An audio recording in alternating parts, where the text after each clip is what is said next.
آج ہم نے سورہ عبس آیت نمبر 17 سے لے کر 22 تک آج ہم نے پڑھنا ہے۔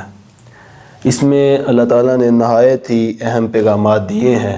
اس میں اللہ تعالیٰ نے پہلے تو انسان کا ذکر کیا کہ انسان یہ بڑا ہی ناشکرا ہے، اللہ کی اتنی نعمتوں کے بعد بھی، اللہ کی اتنی قدرتوں کا نظارہ کرنے کے بعد بھی، اللہ کے احکامات جو ہیں انہیں دیکھنے کے بعد بھی، نصیحتیں سننے کے بعد بھی ایمان نہیں لاتا، اللہ کی نہیں مانتا، اللہ کے رسول کی نہیں مانتا۔ یہ پہلے اللہ تعالیٰ نے ذکر کیا، پھر آگے اللہ تعالیٰ نے انسان کے ناشکرے ہونے کا ذکر کر دیا، اور آگے اللہ تعالیٰ انسان کی تخلیق کا ذکر کریں گے کہ انسان یہ کیسے پیدا ہوا، یعنی اس کی اوقات کیا تھی۔ ہم نے اسے منی کے قطرے سے پیدا کیا، گندا قطرہ تھا جسے ہم نے اسے پیدا کیا، تو یہ بڑا تکبر کرتا ہے، آج بڑا غرور کرتا ہے۔ تو یہ اللہ تعالیٰ آیت نمبر 22 تک، آیت نمبر 27 سے لے کر آیت نمبر 22 تک یہ اللہ تعالیٰ بیان کریں گے۔ تو اللہ تعالیٰ فرماتے ہیں آیت نمبر 17 میں، قتل الانسان ما اکفرہ، کہ مارا جائے انسان ما اکفرہ، وہ کس قدر ناشکرا ہے۔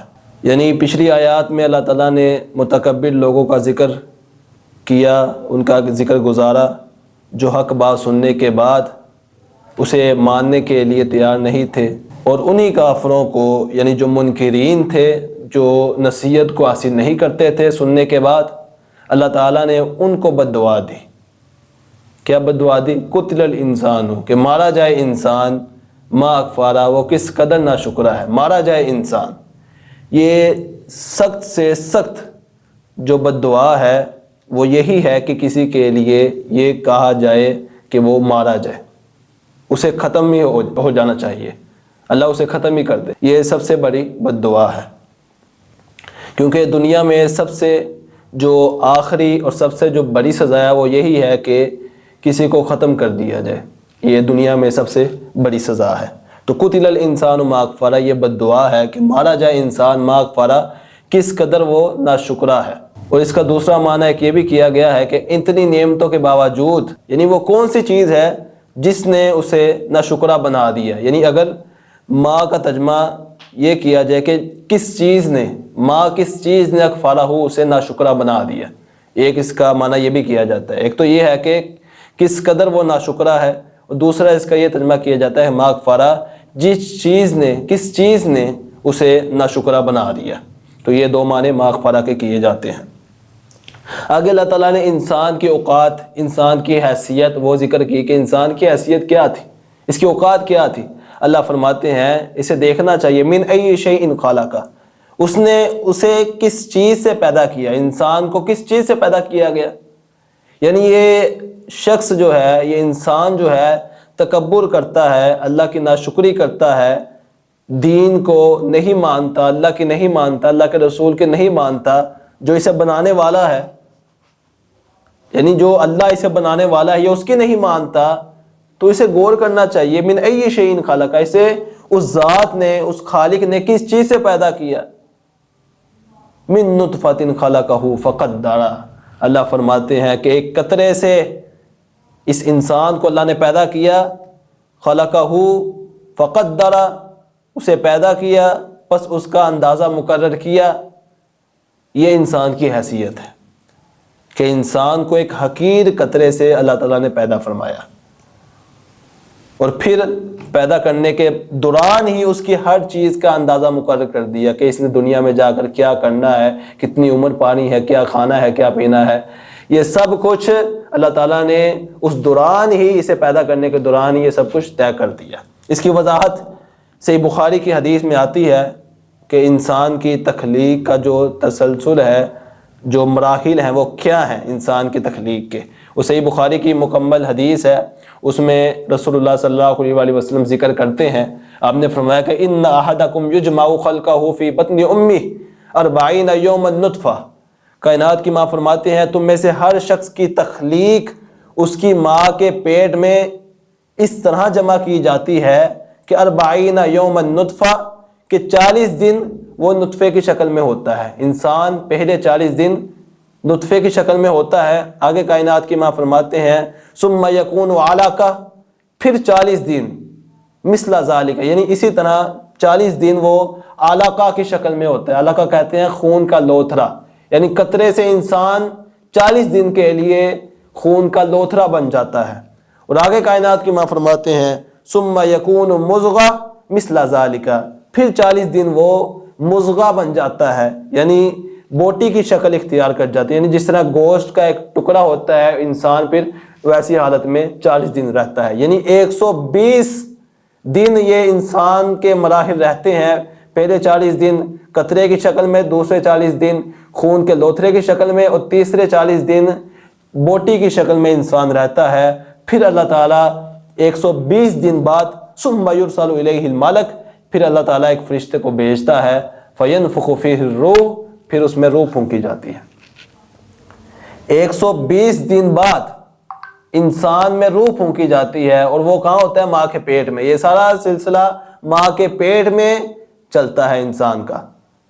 اور آگے کائنات کی ماں فرماتے ہیں وَيُؤْمَرُ بِأَرْبَعٍ کلمات، اور یہ حکم دیا جاتا ہے، اور چار چیزیں ہیں اس کو لکھنے کا حکم دیا جاتا ہے. بِكَتْمِ الرِّزْقِ، 4 چیزوں کا اللہ تعالیٰ فرشتے کو حکم دیتا ہے کہ وہ 4 چیزیں اسی دوران لکھ دے جب روح کو پھونکتا ہے. 4 چیزیں انسان کی لکھ دی جاتی ہیں کہ اس نے ماں کے پیٹ کے آنے کے بعد، ماں کے پیٹ سے باہر آنے کے بعد اس نے کیا کیا کرنا ہے. 4 چیزیں وہ لکھ دی جاتی ہیں. پہلی چیز بِكَتْبِ رِزْقِهِ، اس کے رزق کے متعلق لکھ دیا جاتا ہے کہ اس نے دنیا میں آنا ہے، کتنا رزق کمائے گا، کتنی مال و دولت کمائے گا، کتنے پیسے کمائے گا. اس کے رزق کے بارے میں اللہ تعالیٰ پہلے ہی اس کی ماں کے پیٹ میں ہی اللہ تعالیٰ لکھ دیتے ہیں. اور آگے دوسری چیز اجلہ، اس کی عمر کے بارے میں کہ اس نے کتنی عمر پانی ہے، 30 سال پانی ہے، 60 سال عمر پانی ہے، 50 سال پانی ہے، کتنی اس نے عمر اس دنیا میں گزارنی ہے، اللہ تعالیٰ پہلے ہی لکھ دیتے ہیں. وعملہ، اور اس کے عمل کے بارے میں بھی اللہ تعالیٰ لکھ دیتے ہیں کہ وہ دنیا میں آ کر کیا کیا اعمال کرے گا، کیا کیا وہ عمل کرے گا، یہ بھی پہلے ہی لکھ دیا جاتا ہے. وَشَقِيٌّ أَوْ سَعِيدٌ، یہ بھی پہلے لکھ دیا جاتا ہے کہ وہ بدبخت ہوگا یا خوش بخت ہوگا، نیک بخت ہوگا، یعنی وہ نیک ہوگا یا گناہگار ہوگا، یہ بھی اللہ تعالیٰ پہلے ہی لکھ دیتے ہیں. اب یہاں سے یہ نہیں نکلتا کہ انسان مجبور ہے، جیسا کہ میں نے کل بھی ذکر کیا تھا کہ جو جبریہ ہیں، جبریہ ایک فرقہ ہے، وہ یہ کہتے ہیں کہ انسان مجبور بعض ہے. اللہ تعالیٰ نے جو کچھ لکھا ہے وہی انسان نے کرنا ہے. اس کا یہ معنی نہیں ہے. مثال کے طور پر میں ایک مثال دیتا ہوں. مثلا ایک کلاس ہے اور استاد جو پڑھانے والا ہے اسے تمام جو طلباء ہیں، جو شاگرد ہیں اسے استاد کو ان کی حالت معلوم ہے، شاگردوں کے، اپنے شاگردوں کی اسے حالت معلوم ہے کہ یہ پڑھنے والا لڑکا ہے، یہ پڑھنے والا نہیں ہے، یہ اتنی محنت کرتا ہے، یہ محنت نہیں کرتا.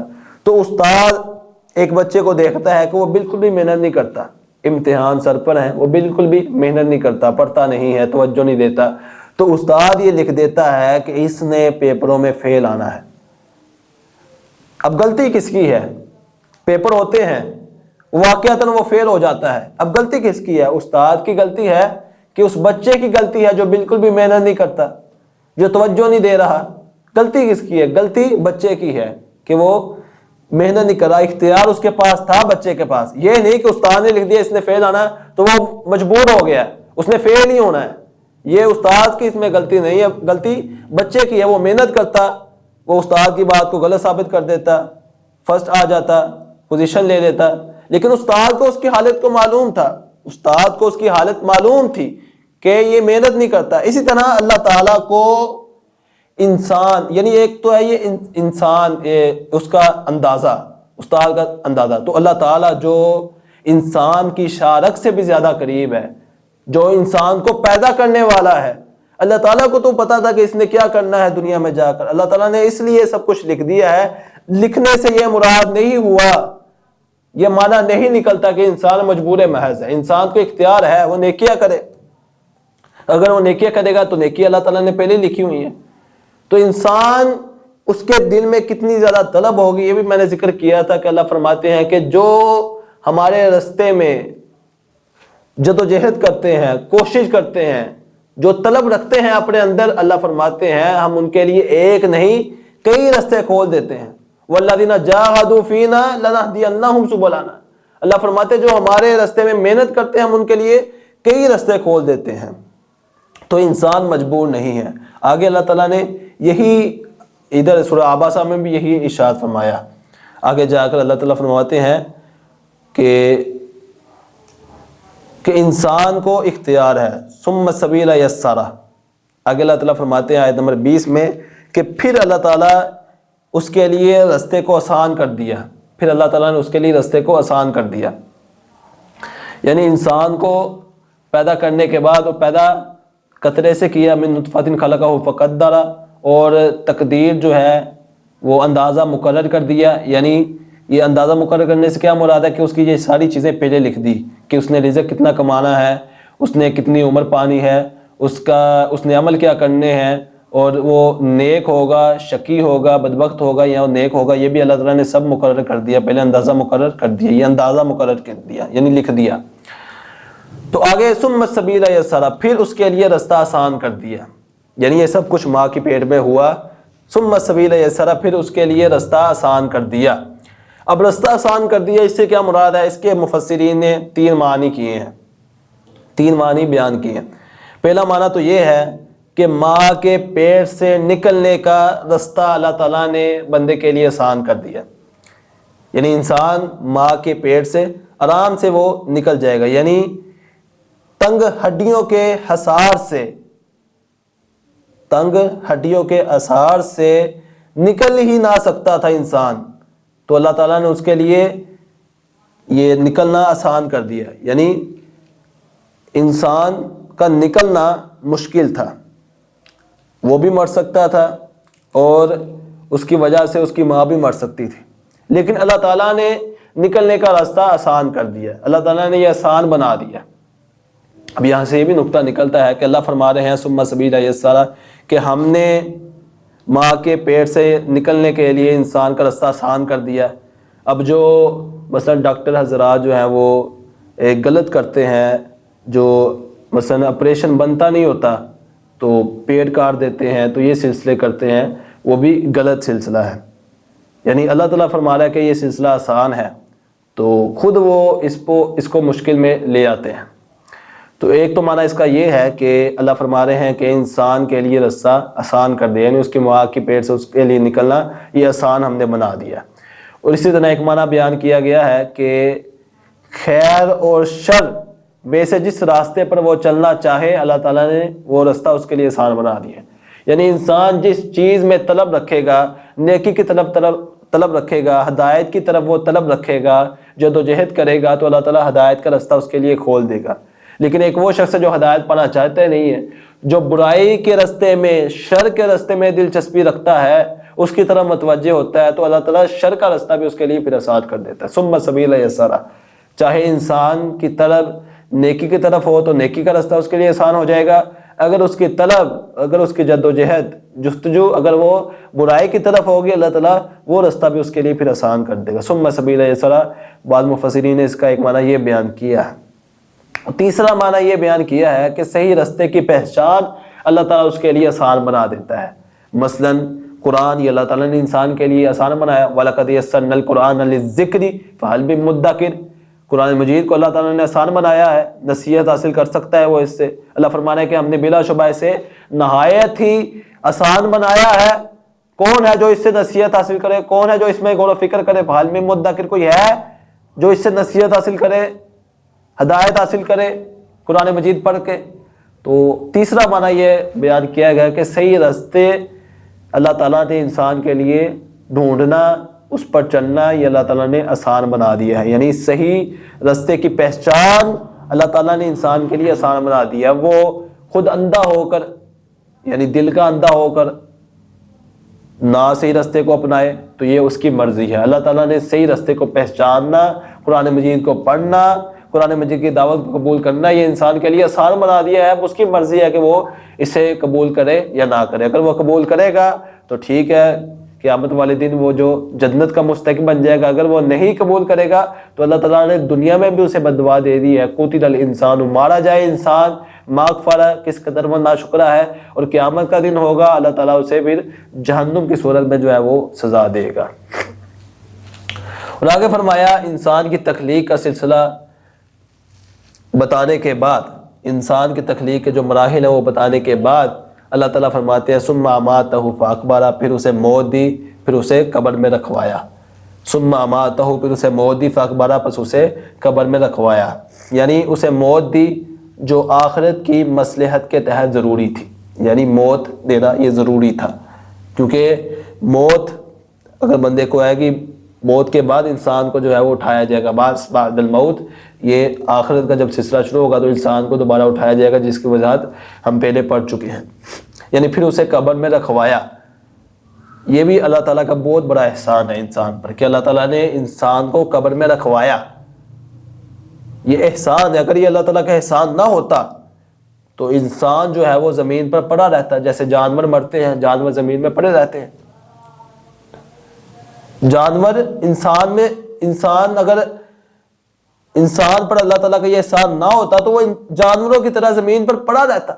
اللہ تعالیٰ نے اس پر احسان کیا، فاقبرہ، اسے قبر میں رکھوایا.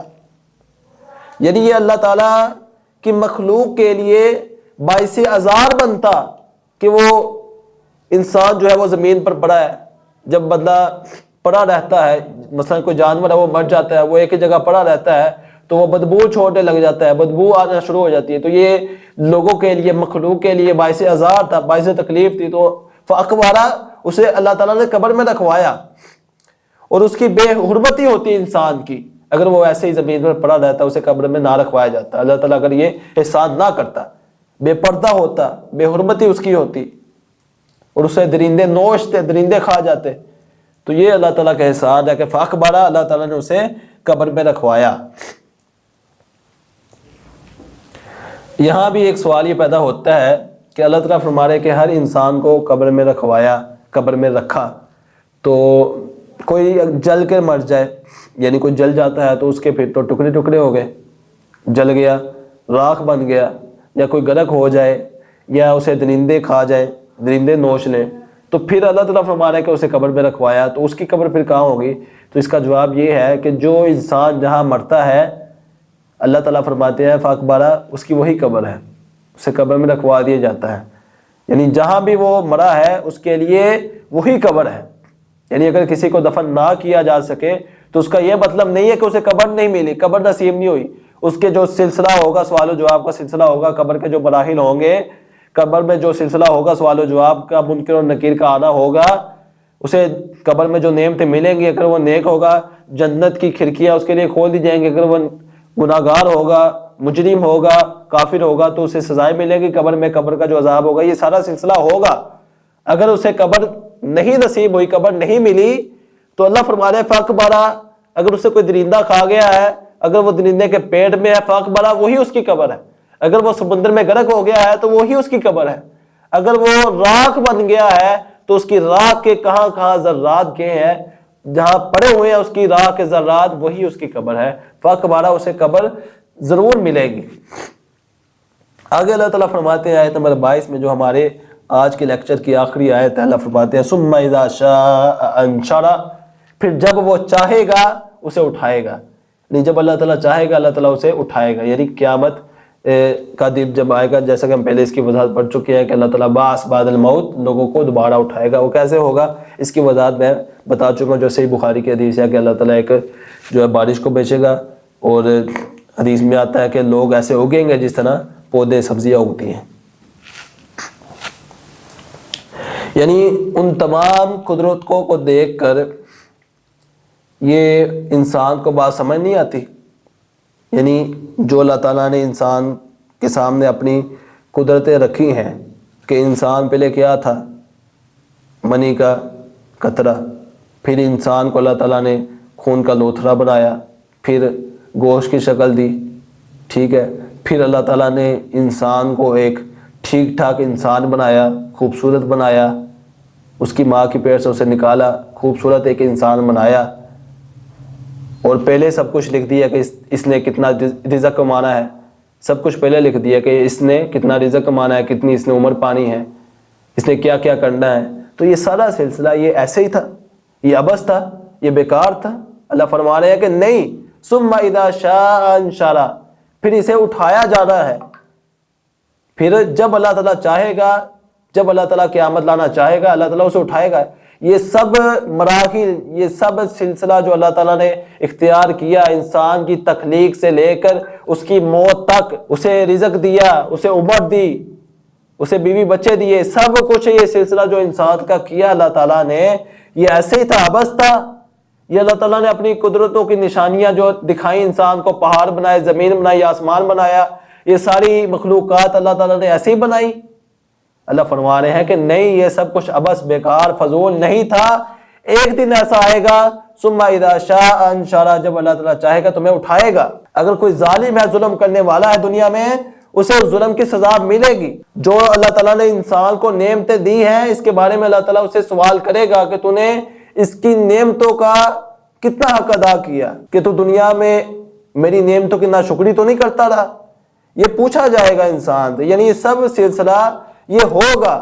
جو کفر کرنے والے ہیں، شرک کرنے والے ہیں اللہ کے ساتھ، وہ یہ نہ سمجھیں کہ وہ مر جائیں گے اور ان کا یہ سلسلہ ختم ہو جائے گا۔ اللہ فرما رہے کہ ثم اذا شاء انشرہ، ایک دن ایسا آئے گا جس دن ہم چاہیں گے انہیں دوبارہ اٹھائیں گے۔ جب ہم چاہیں گے اسے دوبارہ اٹھائیں گے، انسان کو، انسان اٹھے گا۔ تو اللہ تعالیٰ نے یہ جو بات ہے کہ انسان کو اللہ تعالیٰ نے عبث، بیکار، فضول پیدا نہیں کیا، یہ اللہ تعالیٰ نے قرآن مجید میں کئی مقامات پر یہ بات ذکر کی، کئی مقامات پر، صرف یہی نہیں، کئی مقامات پر ذکر کی۔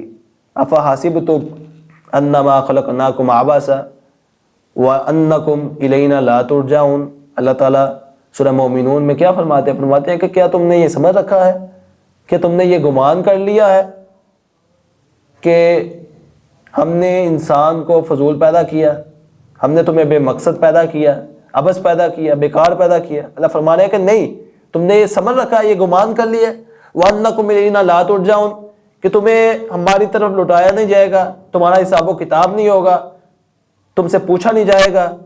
اللہ فرما رہے ہیں یہ عبث نہیں ہے، یہ ایسے ہی نہیں ہے، تم گمان نہ کرو۔ اللہ فرماتے ہیں فَتَعَالَى اللَّهُ الْمَالِكُ الْحَقُّ لَا إِلَٰهَ إِلَّا هُوَ رَبُّ الْعَرْشِ الْكَرِيمِ، اللہ فرماتے ہیں کہ اللہ بہت زیادہ بلند ہے، وہ سچا بادشاہ ہے، اور یہ اس کی بادشاہت جو ہے وہ مالک یوم الدین کے، وہ جزا و سزا کے دن کا مالک ہے، تمہیں اس دن اکٹھا کرے گا، تمہیں جزا و سزا اس دن ملے گی۔ اللہ فرماتے ہیں فَتَعَالَى اللَّهُ الْمَالِكُ الْحَقُّ، اللہ سچا مالک ہے، بلند ہے، اور وہ عرش کا مالک ہے، عرش کا رب ہے، عرش کو پالنے والا ہے، الکریم، نہایت ہی باعزت ہے، عزت والا ہے۔ تو یہاں سے معلوم ہوتا ہے کہ انسان کو عبث، بیکار پیدا نہیں کیا گیا۔ اس طرح اللہ تعالیٰ فرماتے ہیں سورہ حج میں فرمایا کہ وَأَنَّ السَّاعَةَ آتِيَةٌ لَا رَيْبَ فِيهَا، کہ بے شک قیامت جو ہے، ساعہ، قیامت، وہ آنے والی ہے، لا ریب فیہا، اس میں کسی قسم کا شک شبہ ہے ہی نہیں، لا ریب فیہا، وَأَنَّ اللَّهَ یبعث مَن فِی الْقُبُورِ، اور جو قبروں میں ہوں گے اللہ تعالیٰ انہیں اٹھائے گا۔ تو میں نے پہلے ذکر کیا کہ انسان کی قبر وہی ہے جہاں وہ مرا ہے، یعنی جہاں وہ موجود ہے انسان کی قبر وہی ہے۔ مثلا اگر اسے کوئی مچھلی کھا گئی ہے تو مچھلی کی پیٹ اس کی قبر ہے، اسی طرح اگر وہ جل گیا ہے تو جہاں جہاں اس کی راکھ موجود ہے وہ اس کی قبر ہے۔ تو اللہ تعالیٰ انہیں اٹھائے گا، یعنی جہاں جہاں وہ موجود ہے اللہ تعالیٰ انہیں اٹھائیں گا۔ اگر وہ راکھ بن گیا ہے انسان تو اللہ تعالیٰ راکھوں کو، جو اس کی راکھ ہے، اسے جمع کرے گا، اسے اٹھائے گا۔ اللہ فرما رہے ہیں وَأَنَّ اللَّهَ يَبْعَثُ مَن فِی الْقُبُورِ، جو قبروں میں ہوں گے اللہ تعالیٰ انہیں لازمی ضرور اٹھائے گا۔ اور فرمایا سورہ قیامہ میں أَيَحْسَبُ الْإِنسَانُ أَن يُتْرَكَ سُدًى، کیا انسان یہ گمان کر لیا ہے کہ اسے یوں ہی چھوڑ دیا جائے گا، اسے پوچھا نہیں جائے گا؟ تو احباب گرامی، خواتین و حضرات، یہ آیات اس بات پر دلالت کرتی ہے جو اللہ تعالیٰ نے سورہ عبسہ میں بھی فرمایا ہے کہ ثم اذا شاء انشرہ، یہ تمام آیات اس بات پر دلالت کرتی ہے کہ ایک دن ایسا ہے جس دن انسان کو دوبارہ اٹھایا جائے گا، اسے پوچھا جائے گا، اس کے گناہوں کی اسے سزا ملے گی، اور جو جو اس نے نیکی کی ہوگی، اعمال صالحہ کی ہوں گی، اللہ کی مانی ہوگی، اسے اس کی جزا ملے گی۔ تو یہ آج کا لیکچر تھا۔ اللہ سے دعا اللہ تعالیٰ ہمیں سمجھنے کی توفیق عطا فرمائے۔ والسلام علیکم۔